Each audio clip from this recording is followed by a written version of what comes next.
Good morning, students. Today's topic is Python Standard Library. So let us start. Python Standard Library is very extensive that offers many built-in functions. सबसे important point यहाँ पे है built in functions. Means आज हम basically देखेंगे कि जो हमारे पास कुछ स्टैंडर्ड लाइब्रेरी हैं वो और उसके बिल्ट इन फंक्शंस को हम कैसे यूज करते हैं। बिल्ट इन फंक्शंस आपको क्लियर होगा अच्छे तरीके से कि we can use without having to import any library. Means built in function हम उसे बोलते हैं जिसमें हमको लाइब्रेरी को इम्पोर्ट नहीं करना पड़ता। फॉर एग्जांपल, जैसे अगर आप स्ट्रिंग लाइब्रेरी का कोई भी फंक्शन यूज करते हैं तो आपको स्ट्रिंग लाइब्रेरी को इम्पोर्ट नहीं करना पड़ता। इन द सेम वे आप मैथ्स लाइब्रेरी के कुछ फंक्शंस को यूज करते हैं या फिर आप इनपुट फंक्शंस को कुछ यूज करते हैं तो उसमें आपको लाइब्रेरी को इंपोर्ट नहीं करना पड़ता। तो वो सारे फंक्शंस जिसमें हमको लाइब्रेरी को इंपोर्ट करने की ज़रूरत नहीं पड़ती, those functions are called built in functions. तो बिल्ट इन फंक्शंस को यूज करने के लिए हम लोग क्या करते हैं, डायरेक्टली फंक्शन का नेम लिखते हैं। आगे देखते हैं। यहाँ पे आज के क्लास में हम लोग कुछ मैथमेटिकल बिल्ट इन फंक्शंस और कुछ स्ट्रिंग बिल्ट इन फंक्शंस को यूज करेंगे। आप लोग ऑलरेडी मैथ्स और स्ट्रिंग लाइब्रेरी के कुछ बिल्ट इन फंक्शंस को ऑलरेडी 11th में पढ़ चुके हैं, लेकिन कुछ एडवांस फंक्शंस हैं जिसको हम लोगों ने 11th में नहीं पढ़ा था, तो उसको आज हम 12th वाले पार्ट में डिस्कस करेंगे। तो सबसे पहला है ऑक्ट फंक्शन। ऑक्ट आपको याद होगा कि ऑक्ट के अंदर अगर आप कोई भी इंटीजर नंबर पास करते हैं, it means it returns octal string for a given number by prefixing 0O। It means अगर आप ऑक्ट के अंदर कोई भी अगर इंटीजर नंबर पास करते हैं तो ऑक्ट फंक्शन क्या करेगा, उसको ऑक्टल नंबर में ऑक्टल रिप्रेजेंटेशन में कन्वर्ट कर देगा। और आपको पता है कि किसी भी नंबर को, डेसिमल नंबर को हम जब ऑक्टल नंबर में रिप्रेजेंट करते हैं तो उसके रिप्रेजेंटेशन में हम लोग आगे क्या लिखते हैं, 0O। 0 क्या शो करता है कि आपका गिवन नंबर क्या है, ऑक्टल है। उसी तरीके से in the same way hex function it converts the octal string for a given number, it returns hexadecimal string. यहाँ पे एक मिस्टेक है, it returns hexadecimal string for a given number by prefixing 0x। Means अगर आप इसके अंदर कोई भी डेसिमल नंबर देते हैं तो उसको हेक्साडेसिमल नंबर में कन्वर्ट कर देगा। और हेक्साडेसिमल में नंबर कन्वर्ट करने के बाद जब वो रिप्रेजेंट होता है तो उसके आगे क्या लिखा होता है, 0x। Means 0x shows the given number is in hexadecimal notation. तो यहाँ पे प्रोग्राम लिखा हुआ है। इस प्रोग्राम को हम देख सकते हैं कि हमने एक नंबर इनपुट कर लिया, इंटर एनी नंबर, उसको इंटीजर में कन्वर्ट करके हमने n वेरिएबल में स्टोर कर लिया। हमने सिंपली डेसिमल नंबर को यहाँ पे प्रिंट कराया है। Now we will convert the decimal number to the octal number. तो ऑक्टल नंबर में कन्वर्ट करने के लिए हम लोगों ने क्या किया, ऑक्ट फंक्शन यहाँ पे यूज किया। ऑक्ट फंक्शन को यूज करके हमने ON में स्टोर कर लिया। In the same we can store the hexadecimal representation of the given number n in hx variable. तो यहाँ पे hx में मैंने हेक्साडेसिमल नोटेशन स्टोर कर लिया और यहाँ पे सिंपली प्रिंट कर दिया।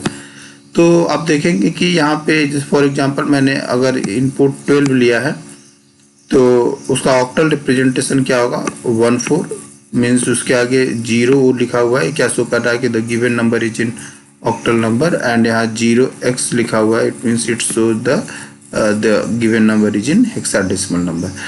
ये 0O और 0x क्यों लिखा जाता है, एक्चुअली एक कन्फ्यूजन को रिमूव करने के लिए किया जाता है। क्योंकि अगर हम देखें तो मेरा अगर डेसिमल नंबर सिस्टम है जिसका बेस 10 होता है, इसके डिजिट्स 0 to 9 वेरी करते हैं। ऑक्टल नंबर जिसका बेस 8 होता है, इसके डिजिट 0 to 7 वेरी करते हैं। और हेक्साडेसिमल नंबर का बेस 16 होता है, इसके digit 0 to 10 and 0 to 9 and A B C D E and F, यहाँ तक आपके डिजिट्स वेरी करते हैं। तो फॉर एग्जांपल अगर कोई नंबर है मेरे पास, अगर जैसे 1 2 लिखा हुआ है, तो यूजर इसको ये क्लेरिफाई नहीं कर पाएगा कि ये 1 2 जो है ये किस नोटेशन पे है। तो अगर हम लोग जस्ट सिंपल मैथ्स का टर्म में लिखते हैं तो 1 2 हम अगर इस तरीके से लिखते हैं, it means this is the decimal number representation. अगर हम इसको 1 2 को ऐसे लिखते हैं, it means it is octal number representation. And अगर हम 1 2 को ऐसे लिखते हैं, it is a hexadecimal number representation. क्योंकि 1 2 डिजिट तो सारे नंबर सिस्टम में आ रहे हैं, लेकिन हम कंप्यूटर के फॉर्म में, कंप्यूटर रिप्रेजेंटेशन में हम लोग अगर सिंपली 1 2 लिखते हैं, it means this is the decimal representation. अगर हम इसको 0 O लिखते हैं, 0 O 1 2, then it is octal representation. और अगर हम इसको 0x लिखते हैं और 1 2 लिखते हैं, this is a hexadecimal representation. तो यहाँ पे आप लोगों को क्लियर हो गया होगा कि हमारे पास दो फंक्शंस हैं, oct and hex. Oct it convert the any given number in the octal representation and hex convert the any given number in the hexadecimal representation. तो now come to the next slide. यहाँ पे एक function int है, ये आप already पढ़ चुके हैं कि int function convert the fractional number to integer. Int से हम किसी भी फ्रैक्शनल नंबर को इंटीजर में कन्वर्ट कर सकते हैं। फॉर एग्जांपल अगर मेरे पास 10.35 है और मुझे इसे इंटीजर में कन्वर्ट करना है, तो अगर आप इसके आगे इंट लिख देंगे, then it convert the any fractional number to the integer number. और इंट फंक्शन हमारा स्ट्रिंग से भी इंटीजर पार्ट में कन्वर्ट करने के लिए यूज करते हैं। जैसे कि आप लोग जब कोई सी नंबर को इनपुट करते हैं तो input function by default inputs the anything in the form of string. तो उस स्ट्रिंग को आपको नंबर फॉर्म में, इंटीजर फॉर्म में स्टोर करना है, तो आप उसके आगे इंट लिखते हैं।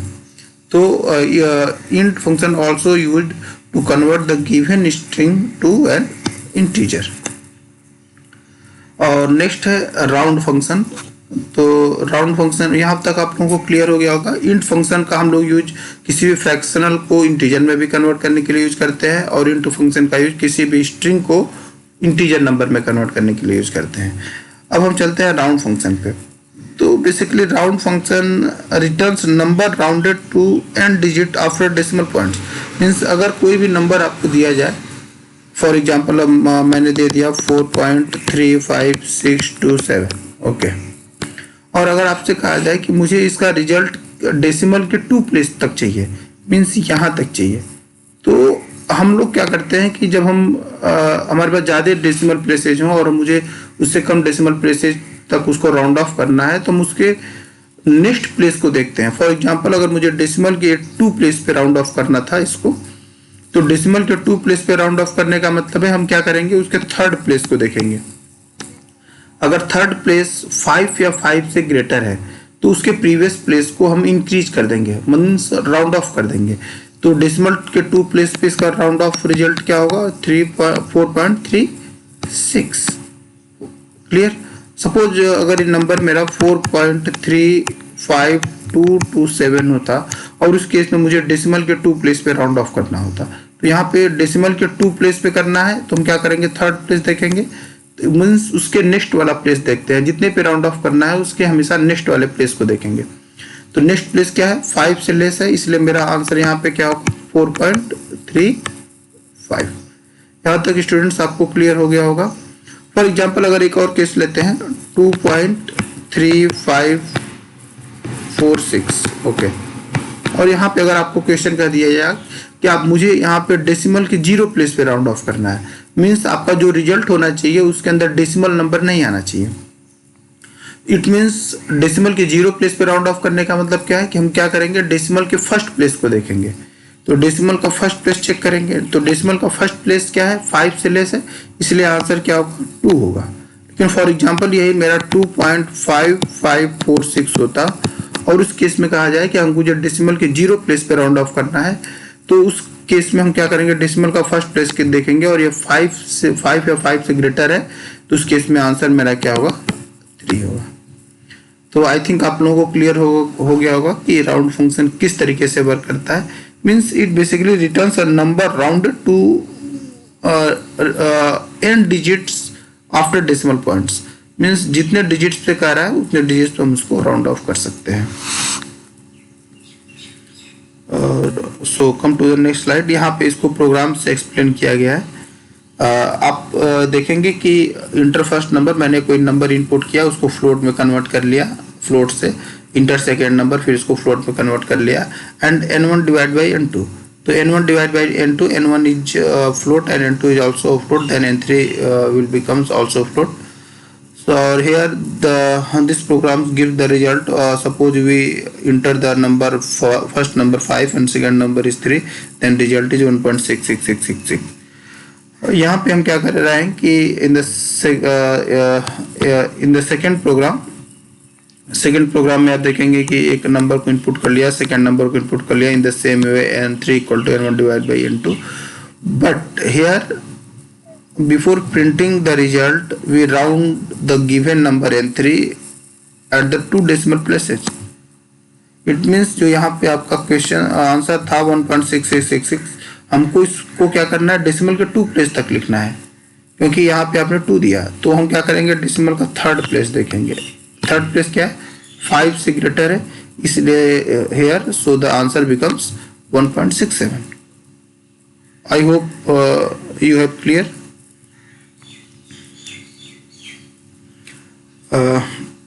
नाउ हम लोग तीसरा एग्जांपल देखते हैं।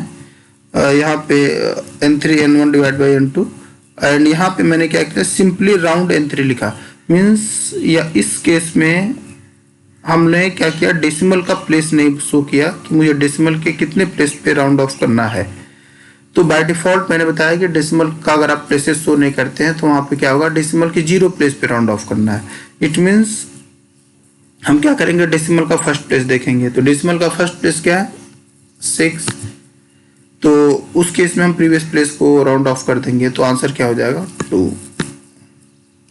आई होप सबको क्लियर हो गया होगा राउंड फंक्शन। अब हम लोग स्ट्रिंग फंक्शन पे चलते हैं। स्ट्रिंग फंक्शन क्या है, बेसिकली स्ट्रिंग फंक्शन ऑलरेडी आप लोग 11th में पढ़ चुके हैं, लेकिन कुछ इसके एडवांस फंक्शन है, जैसे ज्वाइन है, रिप्लेस है, स्प्लिट है। ये बेसिकली 3 फंक्शंस हम लोग यहाँ पे देखेंगे। तो चलते हैं। ज्वाइन फंक्शन का बेसिकली यूज क्या है, if the string based iterator is a string then the string is inserted after every character of the string. Means अगर आपने कोई स्ट्रिंग बेस्ड इटरेटर लिया, तो उस केस में जिस स्ट्रिंग को आप इंसर्ट करना चाह रहे हो वो स्ट्रिंग क्या होगा, उस स्ट्रिंग के हर एक कैरेक्टर के बाद इंसर्ट हो जाएगा। ये आपको एग्जांपल से ज़्यादा क्लियर होगा। यहाँ पे इस पॉइंट पे हम भी आएंगे कि अगर हम टपल या लिस्ट लेते हैं तो उस केस में प्रॉब्लम्स को हम कैसे हैंडल करेंगे। सबसे पहले हम लोग स्ट्रिंग के केस में देखते हैं। हम लोग बेसिकली 3 केसेज में देखेंगे। स्ट्रिंग का केस भी चेक करेंगे कि अगर स्ट्रिंग के साथ ज्वाइन फंक्शन यूज करें, टपल रो है तो कैसे यूज करेंगे, और लिस्ट है तो कैसे यूज करेंगे। तो सबसे पहले स्ट्रिंग के केस में देखते हैं, एग्जाम्पल से आपको ज़्यादा क्लियर होगा। फॉर एग्जाम्पल, जैसे मैंने एक स्ट्रिंग ले लिया और स्ट्रिंग बेस्ड इटरेटर लिया इंडिया, ओके, और मुझे किस स्ट्रिंग को ज्वाइन करना है, हैश को। तो मैंने बताया कि जो स्ट्रिंग बेस्ड इटरेटर है, इसको हम लोग स्ट्रिंग बेस्ड इटरेटर बोलते हैं। मीन्स एक्चुअली ये स्ट्रिंग पे आप इटरेशन कर सकते हैं, इसलिए हम लोग इसको स्ट्रिंग बेस्ड इटरेटर बोलते हैं। तो हैश सिंबल को वो करना है, हमको ज्वाइन करना है। तो यहाँ पे क्या होगा कि ये जो स्ट्रिंग है, स्ट्रिंग के हर एक कैरेक्टर के बाद हैश फंक्शन ज्वाइन होगा। तो अब यहाँ रिजल्टेंट में देख रहे होंगे कि आई के बाद भी हैश है, एन के बाद भी हैश, डी के बाद हैश, आई के बाद hash and A. Clear? I hope सबको क्लियर हो गया होगा। बट सेकेंड केस में देखते हैं। सेकेंड केस में क्या है कि हमने डॉलर लिया और आपका जो स्ट्रिंग बेस्ड इटरेटर है वो क्या है, बेसिकली एक टपल है। It is the tuple of strings. Means एक टपल है, ये ब्रैकेट क्या शो कर रहा है कि दिस इज अ टपल, और टपल के सारे एलिमेंट्स क्या हैं, स्ट्रिंग है। तो इस केस में अगर हम इसको इटरेट करेंगे तो टपल्स के इंडिविजुअल एलिमेंट्स पे इटरेट होगा। मीन्स ये जो स्ट्रिंग है, ये स्ट्रिंग कैसे ज्वाइन होगा, और हर उसके टपल के हर एक एलिमेंट पे ज्वाइन होगा, न कि इंडिविजुअल कैरेक्टर्स पे। तो यहाँ पे आप देखेंगे कि जो रिजल्टेंट होगा IPL के बाद $3, फिर CCL के बाद $3 and at last FIFA. Clear? But इस केस में देखते हैं कि यहाँ पे भी सेम केस है, बट यहाँ जो टपल है मेरा उसका एक एलिमेंट क्या है, वो इंटीजर है, it is not a string.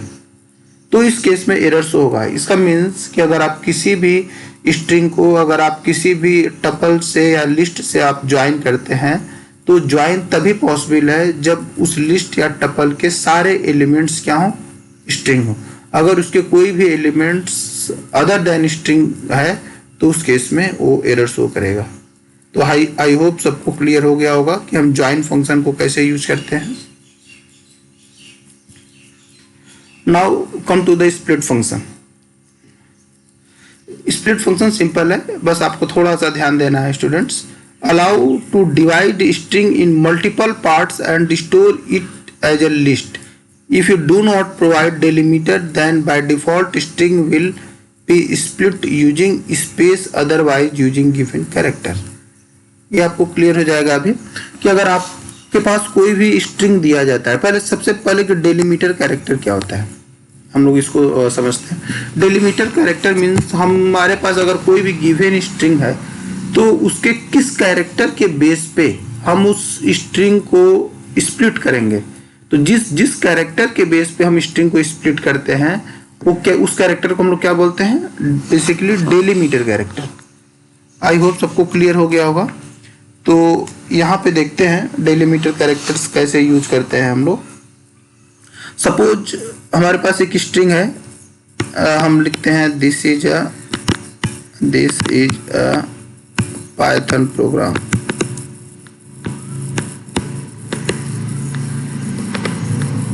Okay, this is a Python programme.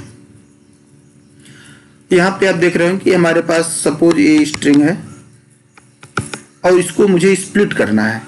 तो स्प्लिट करते समय अगर आप कोई भी डेलिमीटर कैरेक्टर नहीं शो करते हैं प्रोग्राम के अंदर तो बाय डिफॉल्ट डेलिमीटर कैरेक्टर क्या होता है, स्पेस।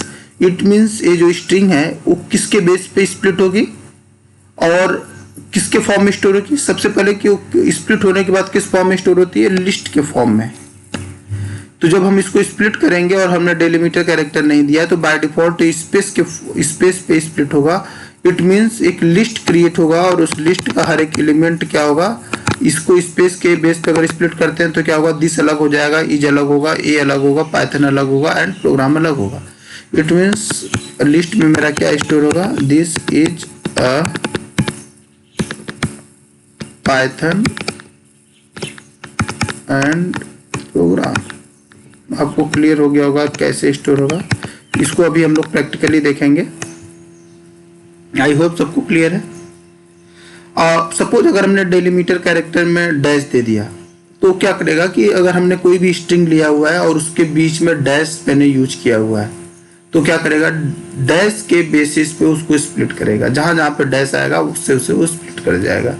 अगर हमने सपोज हमारे पास कोई एक स्ट्रिंग है और सारे स्ट्रिंग में हर एक एलिमेंट्स कॉमा से सेपरेट है, ठीक है, और मैं हर एक कॉमा पे बेसिस पे उसको स्प्लिट करना चाहता हूँ तो उस केस में हम लोग डेलिमीटर कैरेक्टर क्या देंगे, कॉमा देंगे। अब नेक्स्ट फंक्शन पे आते हैं, स्ट्रिंग के रिप्लेस। रिप्लेस फंक्शन क्या करता है, allows you to replace any part of string with another string. Means हमारे पास अगर कोई भी एक स्ट्रिंग दिया हुआ है और उस स्ट्रिंग को हम लोगों को क्या करना है, रिप्लेस करना है किसी भी कैरेक्टर्स को। पिछले क्लास में जो मैंने प्रोग्राम दिया था उसमें मैंने कहा था कि स्पेस को डैश से रिप्लेस करना है, तो वहाँ पे आप रिप्लेस फंक्शन को यूज कर सकते थे। तो कुछ स्टूडेंट्स ने जो प्रोग्राम बनाया उन्होंने रिप्लेस फंक्शन को यूज भी किया था। तो रिप्लेस फंक्शन में ये है कि हम लोग फॉर एग्जांपल जैसे अगर मैंने ये स्ट्रिंग अगर S1 के अंदर स्टोर किया है और S1 के स्पेस को अगर मुझे डैश से रिप्लेस करना है तो हम लोग कैसे लिखेंगे, S1 dot replace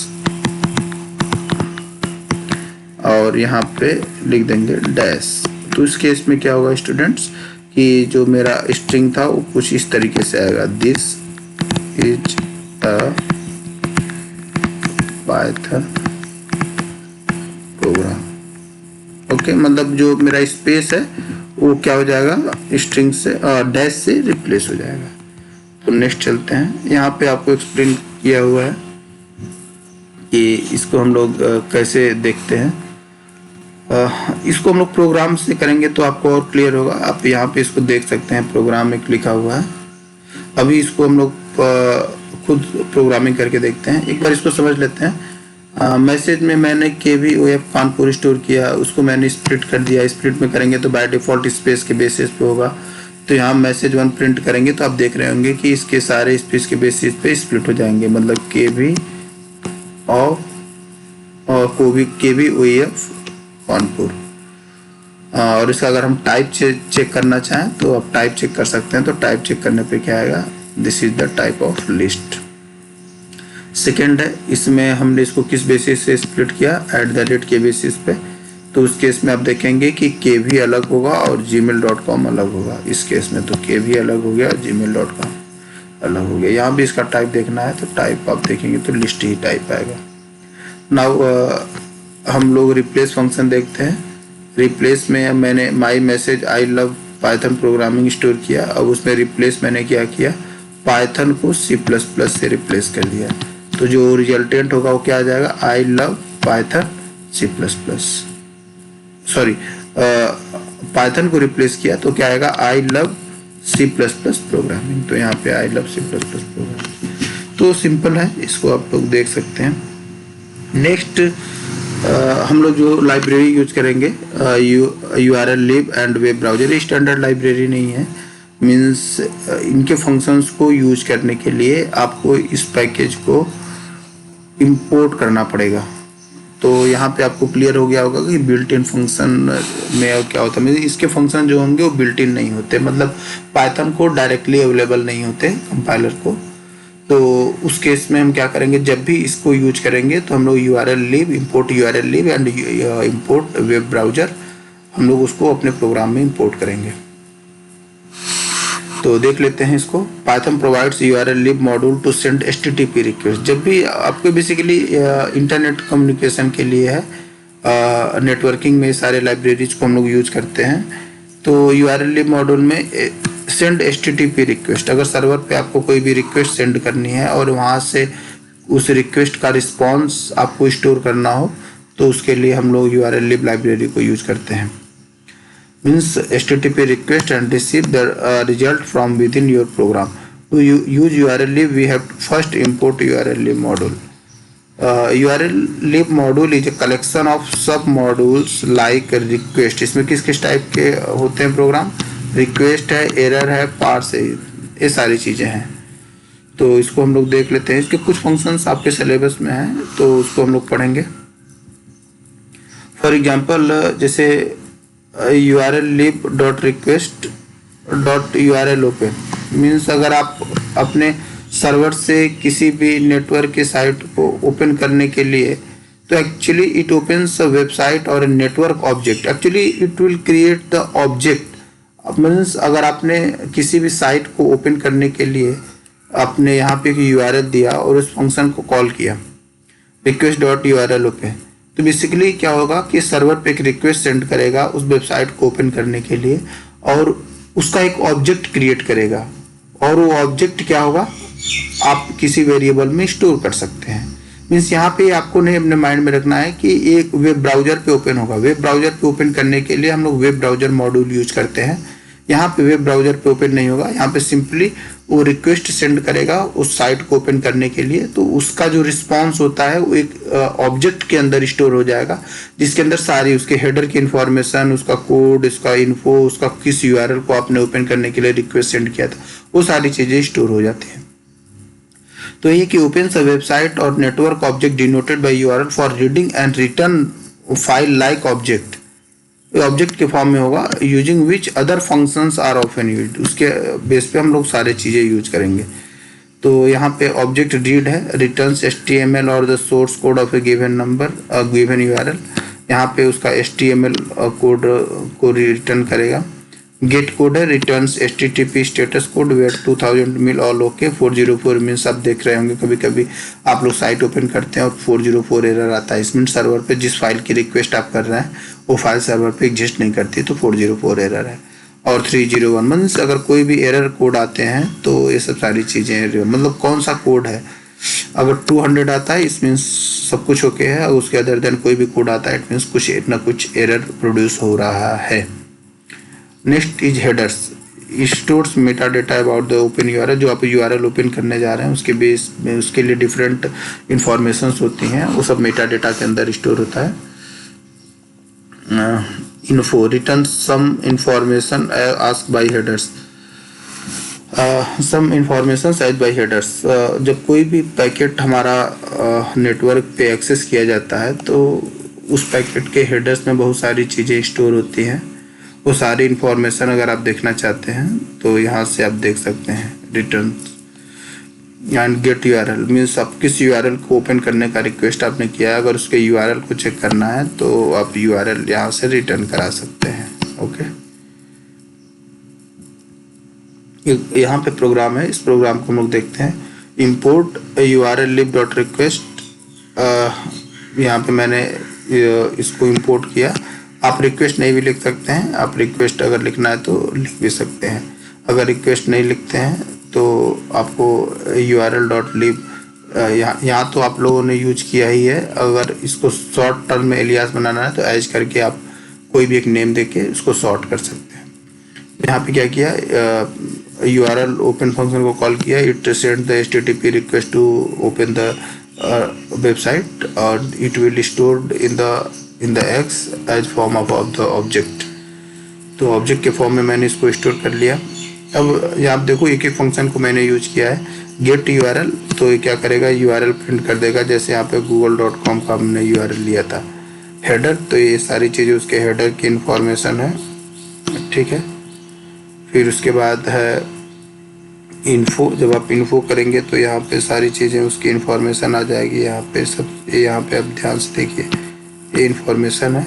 and gate code, यहाँ पे यहाँ से आ रहा है। HTML के कोड्स यहाँ पे आपको दिखेंगे और नीचे हाँ गेट कोड यहाँ तो इन्फो आ गया, ये सारी चीज़ें इंफॉर्मेशन हो गई। गेट कोड यहाँ पे देखिए 200 आपका कोड है। ओके, ये आपको ध्यान रखना कि जब भी आप ये सारे कमांड्स URL lib और वेब ब्राउज़र को यूज करेंगे तो आपके कंप्यूटर में इंटरनेट कनेक्शन होना चाहिए। अब वेब ब्राउज़र को देख लेते हैं। तो ये वेब ब्राउज़र के लिए भी import web browser module use करेंगे। तो इंपोर्ट वेब ब्राउज़र, फिर किस URL को आपको ओपन करना है ब्राउज़र पे, तो हम लोग क्या करते हैं, उस URL को पहले स्टोर कर लिया इनपुट माई URL में, इंटर URL, और सिंपली हम लोग कौन सा फंक्शन यूज करेंगे, web browser dot open underscore new, open underscore new करेंगे तो माई URL, जो URL ओपन करना है उस URL को दे देंगे तो ओपन हो जाएगा। तो क्या होगा, एक नए उसमें ओपन हो जाएगा विंडो में। अगर आप सेम टैब में ओपन करना चाहते हैं तो URL ओपन अंडरस्कोर टैब होता है, उसके लिए हम लोग सेम टैब में भी ओपन कर सकते हैं। तो ये आज का होमवर्क है। Write a program using string library and math library and practice the function of URL lib and web browser model. Means जो भी हमने फंक्शंस बताए स्ट्रिंग लाइब्रेरी और मैथ लाइब्रेरी के अंदर, तो उसको आप लोग एक बार सिस्टम पे प्रैक्टिस करेंगे और URL lib and web browser module में जो भी फंक्शंस है उसको खुद से बना के एक बार चेक करेंगे। इसका प्रैक्टिकल इम्प्लीमेंटेशन हम नेक्स्ट वीडियो में बनाएंगे। इसे ये वीडियो बहुत लंबा हो जाएगा, इसलिए इस वाले वीडियो में हम नहीं करते हैं, इसके आगे वाले वीडियो में इसका प्रैक्टिकल इम्प्लीमेंटेशन पार्ट होगा। तो आज के लिए इतना ही। Thank you students.